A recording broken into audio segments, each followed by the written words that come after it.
All right. Welcome back to Failure TV, everybody. My next guest is a veteran entrepreneur who has seen the highs, he has lived the lows, and he's worked his way back up again. His new book, Chasing the High, is currently available for pre-order, and I'm very excited to welcome Parallel HR President and CEO, Michael Dash. Michael, thank you so much for joining me today. Thank you for having me. I appreciate it. No problem at all. So why don't you tell people a little bit about your background and kind of how you got to where you are and how you ended up getting into the whole parallel HR thing? Because you've had a little bit of an amazing ride, both up and down. You've dealt with some addiction. You've dealt with some bad business partner issues, some legal issues with that. Why don't you take us through that story here?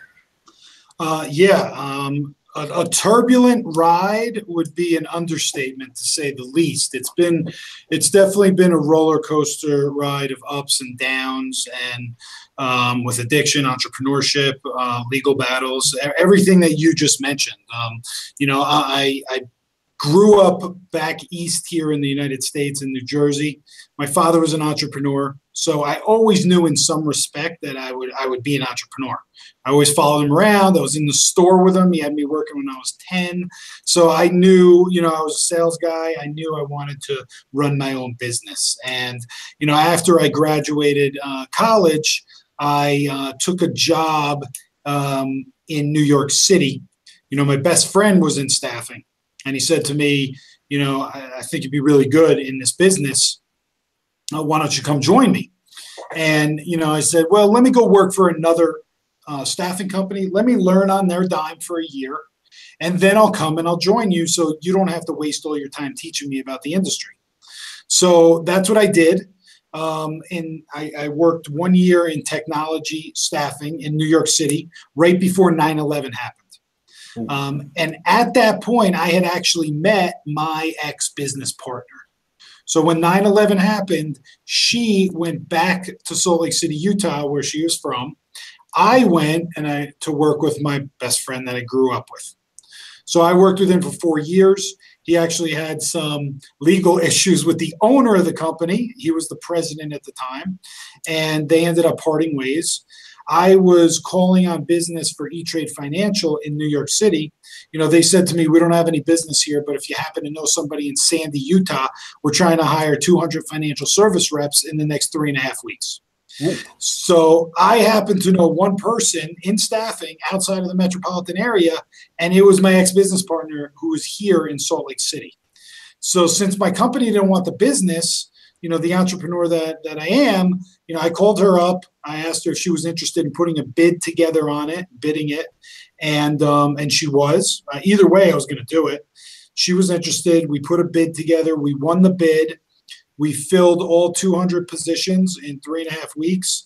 And then we got projects in Alpharetta, Georgia, Jersey City, and Tampa, Florida. And in 1 year, we filled 800 positions. These were financial service reps, Series 7 and 63 licensed. We filled 800 of those in 1 year for E-Trade Financial. And that's kind of when I knew I didn't want to work for anybody anymore. And I went out to Utah, not knowing anybody but her, to start Parallel HR 11 years ago. And that's kind of how the company itself started. That's an amazing story, and to be able to bid on a project like that right out the door can certainly give you the foothold that you need. Yeah, it definitely did. It definitely did. And before that time, I had been gambling. I'd always been had this entrepreneurial mindset, but I also had a major gambling issue. I was a sports nut. When I grew up, I played sports, I watched sports, I listened to sports, I went to sleep listening to the radio, I woke up listening to the radio, all about sports. I would gamble on anything. It would go, I gambled on the horses. When I was in Little League, my Little League coach was working for my father, and I had guys working for my dad in the warehouse where I would help out when I'm 11, 12, 13 years old. They would take me to the Meadowlands racetrack. Okay, we would go in and bet on the horses. They would take me to OTB, which is this off-track betting, so I could give them money. They would bet for me. I would bet on sporting games with them. We would play card games.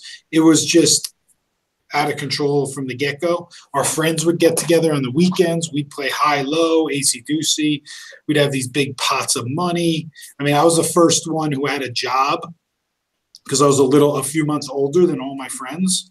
So I was also the first one who had a bank account. And I used to take my checkbook to gamble with my friends. And I would write checks out when I'm like 16, 17 years old. I remember having a checkbook at that age as well. I had my first job, I think, when I was 12 doing paper route. But any kind of gambling I was doing back then, it was usually for candy. Yeah, that was my addiction back then. Still is a little bit. So that's definitely an early age to start gambling, especially on that level. Yeah, well, I was introduced to me by my uncle one year, and we always went to Massachusetts for Thanksgiving here in the States. And one year, we would always watch the football games, and my uncle pulled this ticket out of his pocket, and he was looking at this ticket, and I was like, "What is that?" And he's like, "Oh, look, if you circle 4 games here and you pick the right teams, and you give me $10." Then you'll win $100 if all 4 of those teams win. And I was just like, oh my God, that is so cool. Wow. And so I went to my mom and asked her for $10, and I think she said no. And then I went to my dad, and he said, fine, here. And, I told him those were sandwiches or something. And anyway, so I gave the $10 to my uncle, bet those 4 games and won. And then I was hooked. I was immediately hooked for that, after I won that bet. So, gambling caused a lot. It got really out of control when I ended up going to college, because then I became a bookie. So I was not only gambling, but I was taking bets also from a whole bunch of people. And then I was trying to lay some of those bets off with other people. And it was a nightmare. It was really a nightmare, but I got this like rush from it. And I was one of those gamblers that always lost. So I never won. I was like truly addicted to the high. Yes. And I know that feeling. I went to Vegas once, and that first time that I went on a craps table was, you can't even really explain it until you experience it. It's definitely something different. Yeah, 100%. And then, being in college, all in high school, I never did a drug in my life. And I was like athlete. I was president of the student council. I was like an above average student. I wasn't a genius or anything, but above average student. But I went to a small high school, and then I went to a really large college. University of Maryland had about 30,000 between undergraduate and grad. And so I was I got experience there to like a whole new world. And then I started, partaking in drug activity while I was gambling. So I was mixing the two. Like, so one high wasn't good enough for me. Like I would end up doing coke and gambling all the time. And it really put me in a not the best play. At first it was fun, just like everything starts off as fun, and then it's completely out of control, and it grips and takes control of your life, and that's what it did for me. And I ended up really losing everything I ever made at an early age, and one day I just and I was heavily involved in the drugs. When I moved to New York City, that just escalated, because it was like, there's cocaine everywhere in New York City, and gambling everywhere. You can find a poker game to play anywhere. You can bet with any bookies. The drugs, they deliver them to your house. I mean, it's just, you have a service you can call up. So it was a lot of that. Now, and while all this was going on, I was always able to maintain my work. I was really focused, and I didn't mix drugs with work, but I definitely mixed gambling with work. I would gamble like all day while I was working. So it was really, really a sick obsession. So kind of like social media these days, you just can't put that phone down. It's always there. You always got to keep checking. That's actually a good correlation right there. Yeah, it is like that. I mean, I would have party poker up on my, computer screen, and when I worked at this other job in New York, and the boss would be walking around, walking it back at me, and I'd be minimizing the screen while I'm playing a game of poker with other virtual players.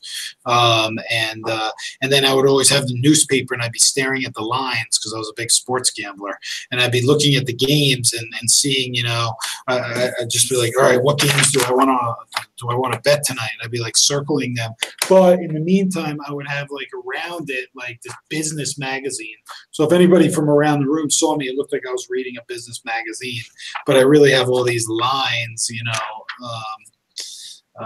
that I'm looking at for all the different sports games. And it became so bad that I would bet on, the UK sports. I'm not even joking. I would bet on UK sports that I couldn't even watch on TV before I would go to sleep. And then I would just wake up and find out who won. Like I'd just see the score and see if I won or not. Yeah. And I don't know anything about UK sports. I don't know Manchester United. I would bet on them and, all this stuff. And it was really, really bad. And one day I was driving back to Massachusetts with my brother for Thanksgiving again, which is ironic, the synchronicity between when it started and when I decided to kind of get control of it. But he wouldn't let me put sports radio on the radio. And I'm like, what do you mean? I need to listen to what's going on with the games and all that. He's like, no. He's like, I'm not gambling anymore. We can't listen to it. And after we bickered back and forth, I said, fine, we'll listen to music. And then when we got there 3 hours later, I was like, you know what?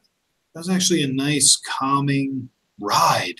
My brain wasn't running a million miles an hour, figuring out what I was going to bet on and taking all these notes and all this other stuff. And then I just thought to myself, I want to find out what they did to my brother, because my brother also had gambled and he had stopped, and he did it by going to Gamblers Anonymous. So that's when I decided I'm going to go check out a meeting. And that's what I did when I got back. And it's been 12 years. I'll be celebrating 13 years in June of when I placed my last bet. Congratulations. That's a huge accomplishment. Even I quit smoking about 6 years ago, and even quitting smoking is a difficult thing to do, and it really feels good to know the longer you go without falling back into that old trap, it really does feel good. What are kind of some of the things that you do on your side to keep yourself from going back to that? Well, I actually started a series called FATE, FATE, From Addict to Entrepreneur. So I interview former addicts who are now entrepreneurs and have built multi-million-dollar businesses, and I publish those articles on Thrive Global and Medium. Thrive Global is Ariana Huffington's publication. And I also started a Facebook group called FATE, same thing, for anybody who's a addict or who's a friend or family member of an addict, to build a community of support and offer different services to people who are looking for them. So I stay grounded, and I also go to Gamblers Anonymous. I don't go as consistently as I used to, but I still go. And work the steps. And, I have right here on my desk, if you can see that, it's called A Day at a Time, Gamblers Anonymous, A Day at a Time. It's a blue book. And, there's a little prayer for every day of the year. But it's not like, some of it has some God stuff in there, but a lot of it does not, because I'm much more of a spiritual person than a religious person. So those are the things that I do to stay away from it. I stay away from, I couldn't go to casinos for the first 5 years. I was ironically doing business with casinos. I was staffing IT people for casinos, of course. I figured they took all my money. Now it's time to get some back and let them pay me for some services. Absolutely. And I love that you're taking what was a bad thing and helping other people as well. That being able to help others get through things that you have gone through yourself is an amazing thing. I'm a pretty big philanthropist myself. I help with the local women's shelter and stuff like that on my side of things. And I love hearing when people are doing stuff like that. But because you work with those type of people, I think you've got a very valuable insight as well into the whole failure side of things, because as somebody that, you know, had tried to quit smoking numerous times, I would always consider myself a failure when I tried to quit and I didn't. And I can imagine the same thing being an addict or a gambler, whether it's gambling or drugs, that you kind of feel the same way. If you kind of fall off the wagon, I'm a failure. So how do you look at failure in terms of the addiction side of things? And how do you help people kind of shift their mindset from being the failure to getting on with their life and moving forward?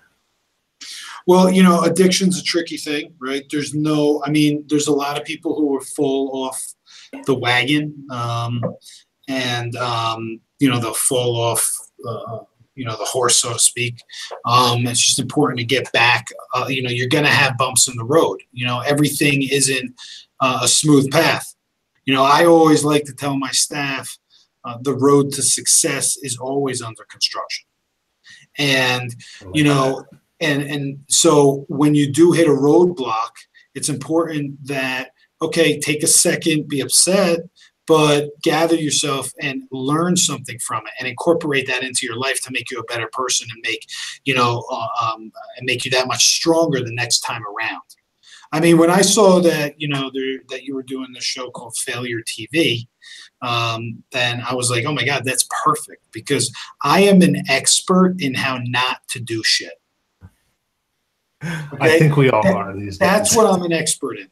And, you know, I isolated myself a lot. I was very, you know, to my parents especially, and I don't even think they knew why, but I was very rude to them all the time.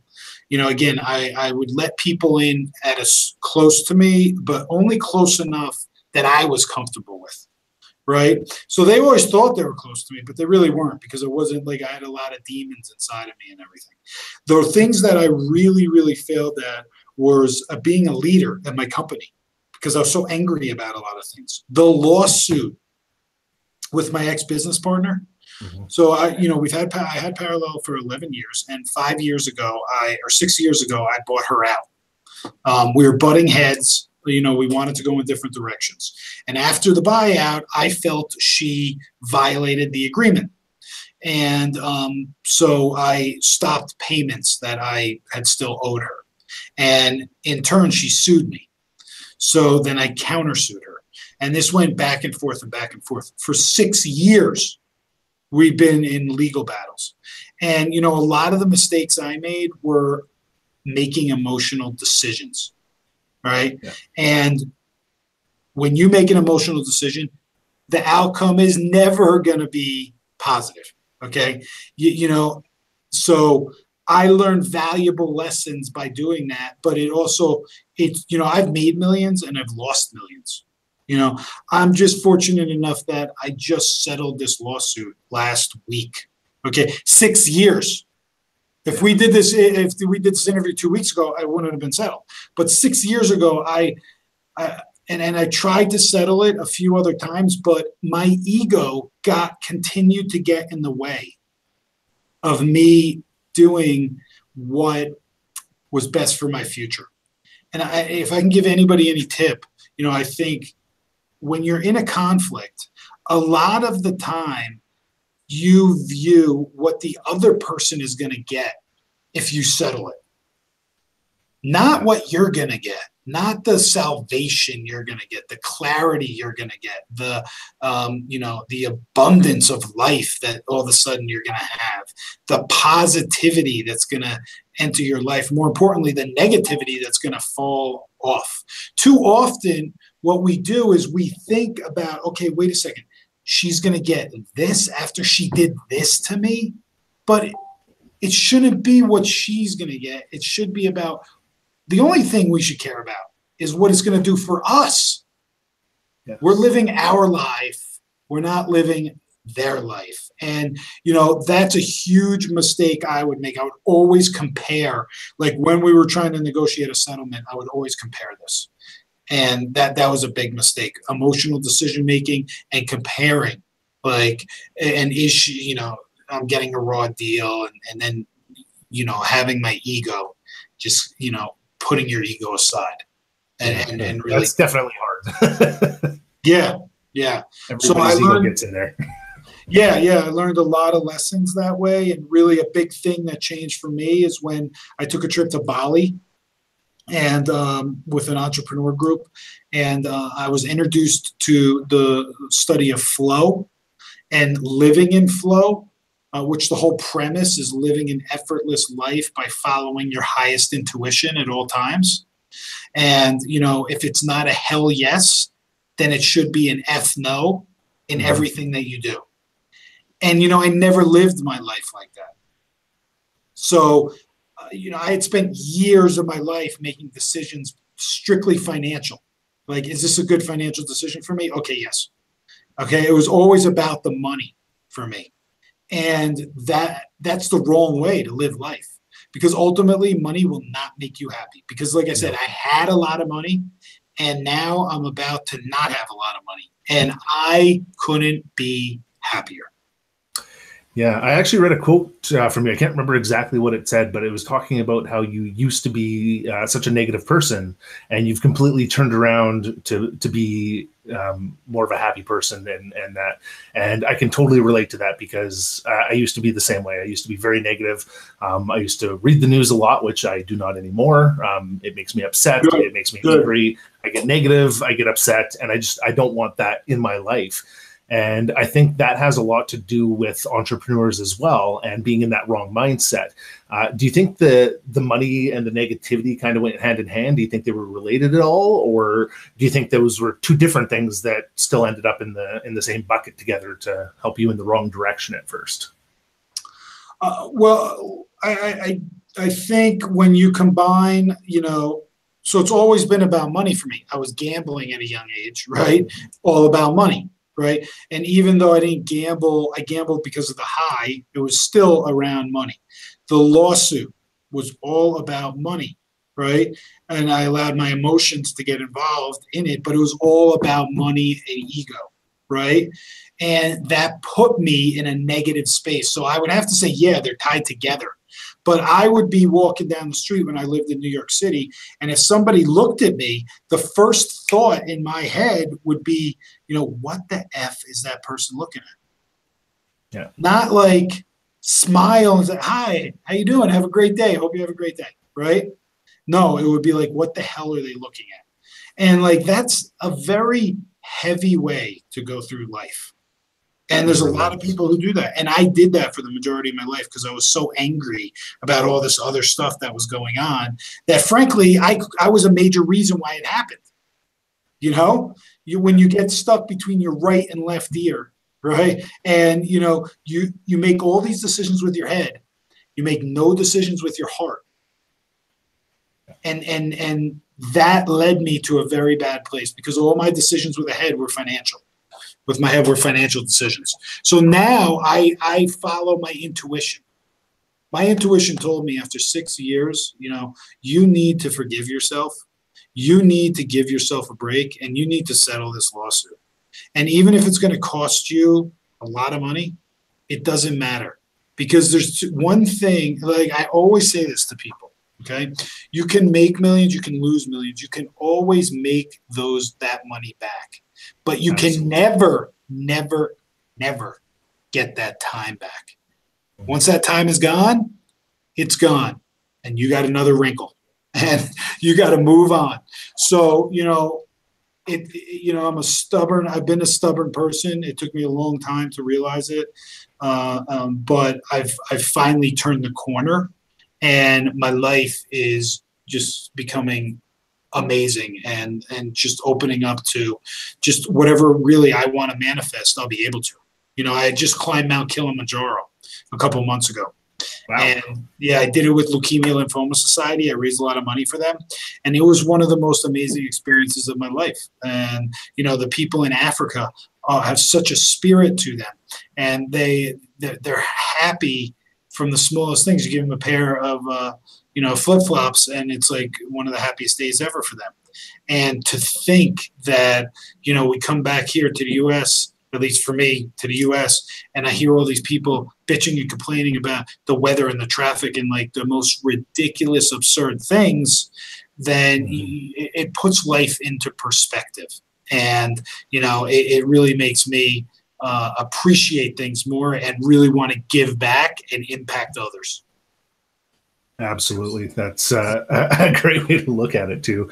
I've always been under the impression, well, not always, because again, I was in the same kind of Maine state, always complaining about those little things. And it was actually, for some reason, the author's name is just completely voided for me right now, but don't sweat the small things and don't sweat the little things and they're all little things.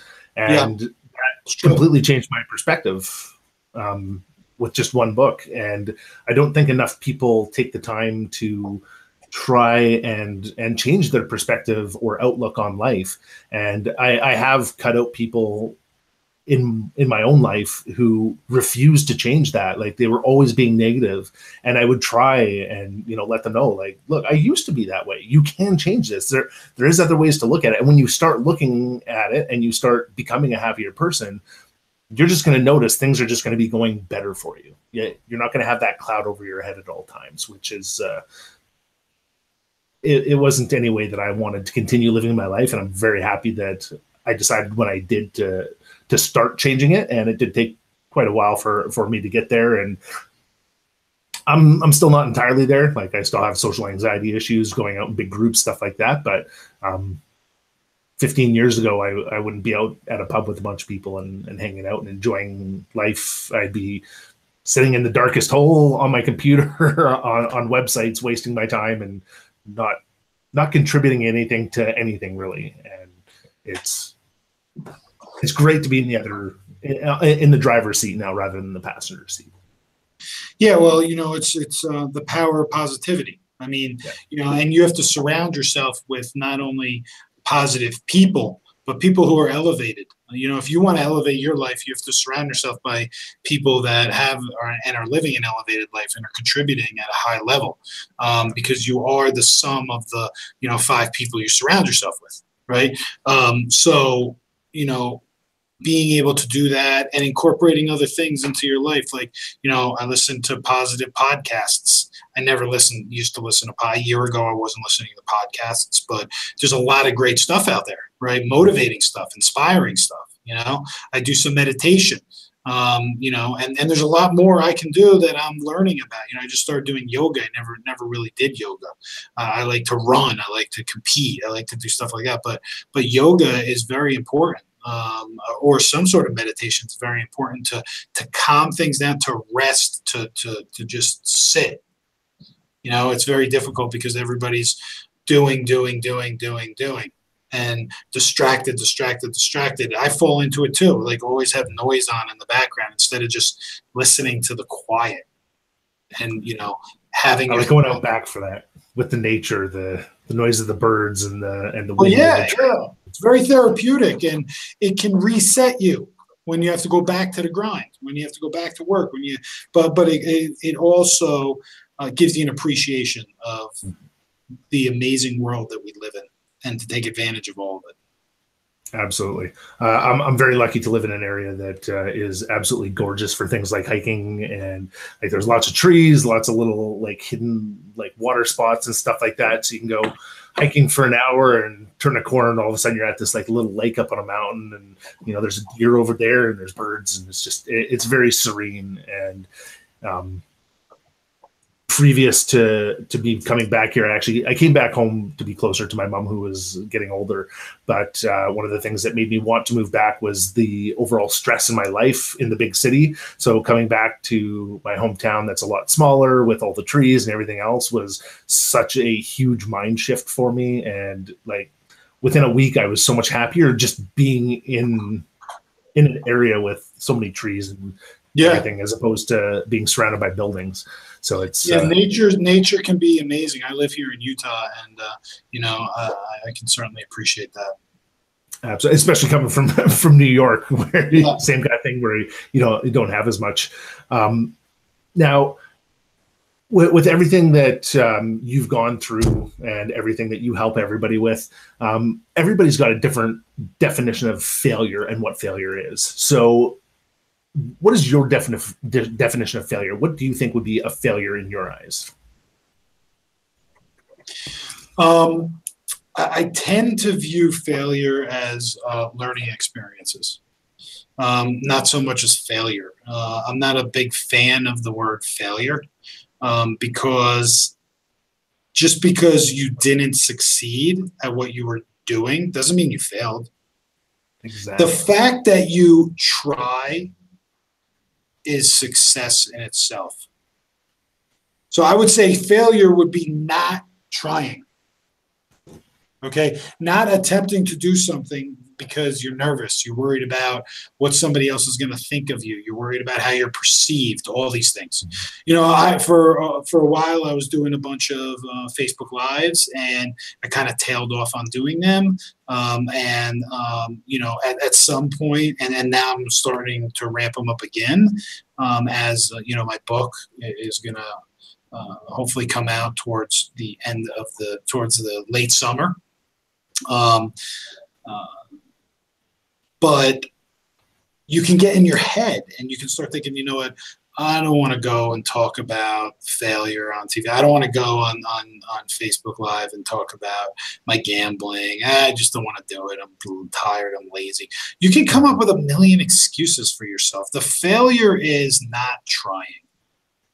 So that's what I would say.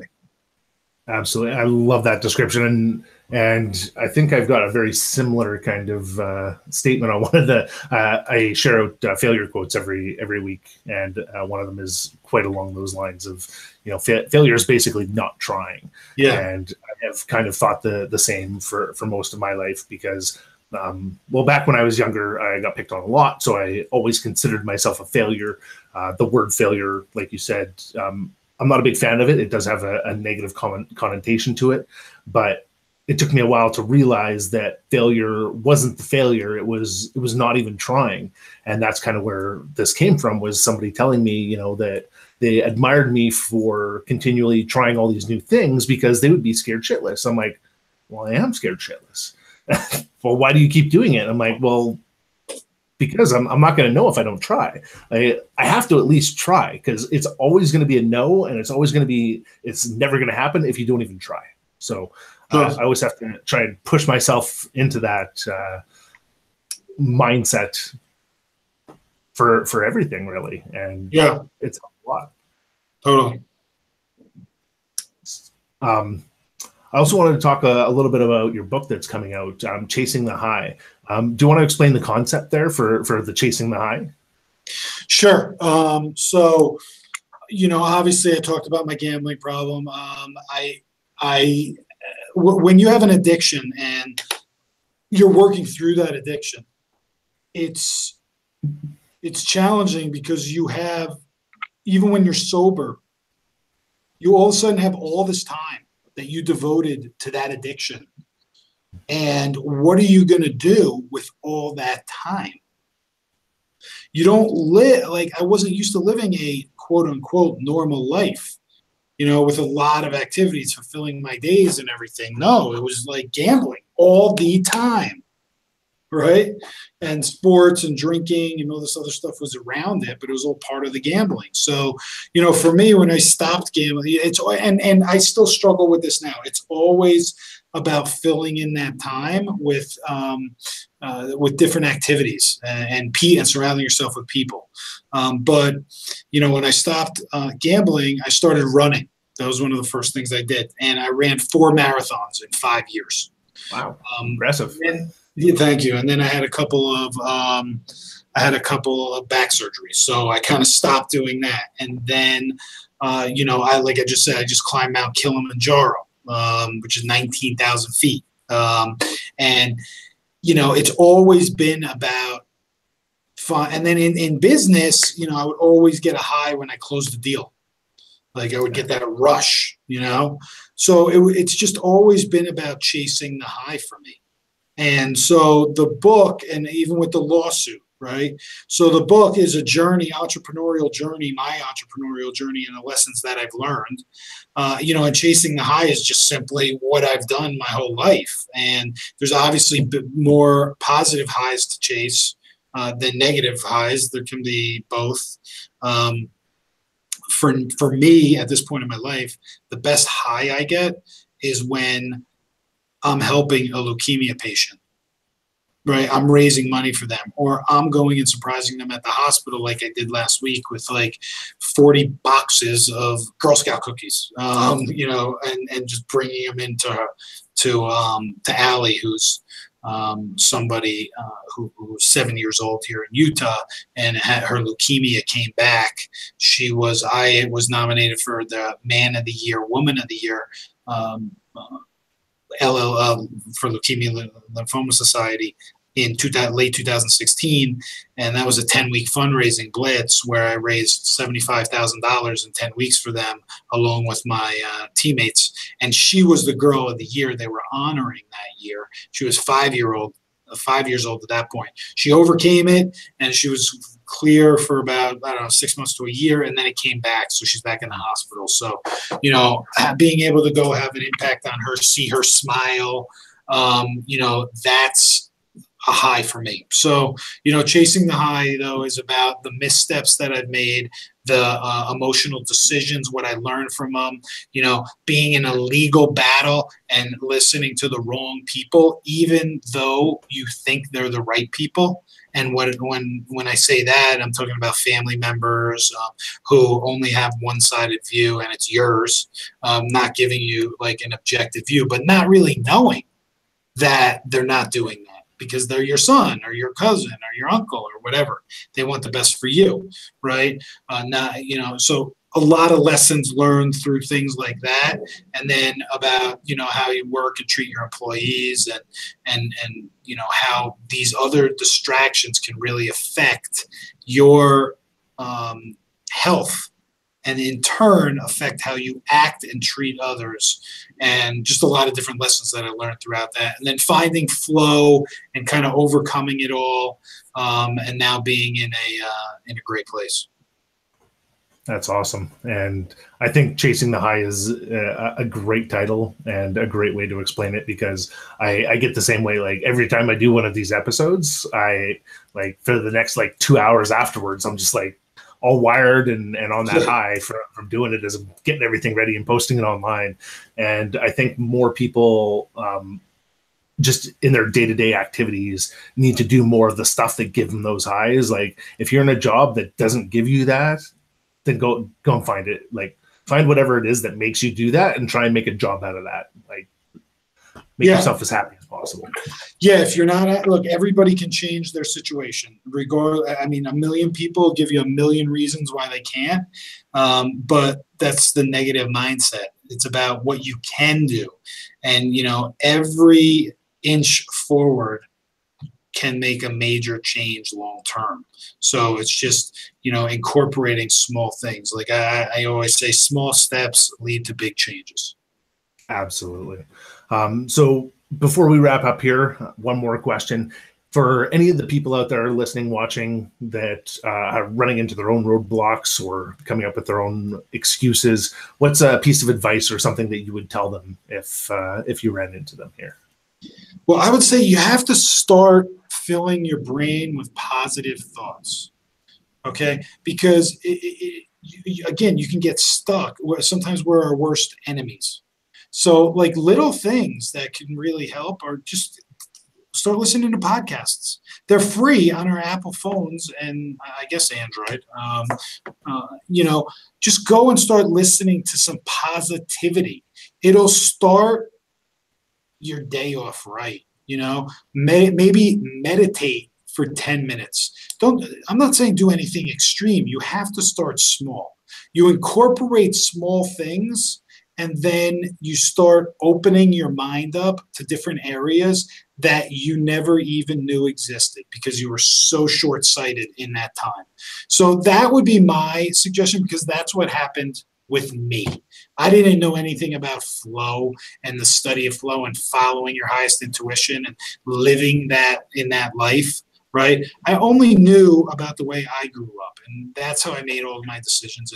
And that wasn't healthy for me. You know, for some people maybe it was, but it wasn't for me. So, you know, go on to the podcast, you know, shows channel. You know, start listening to some positivity. It could be a million different things. Listen to an affirmation a podcast for 10 minutes. You know, what's it going to do? It's not going to kill you, right? And then you'll start, maybe take a thought with you and do one nice thing for somebody else a day, and things will start to be more positive, and you'll have a more positive outlook. I love that. Thank you so much. And again, thank you so much for taking time out of your day to come join me and talk to me today about your history, your past, your failures, and your successes. It's been great having you. Absolutely. Thanks for having me. No problem at all. And for all the listeners and viewers out there, thank you so much. We'll see you again next month. Have a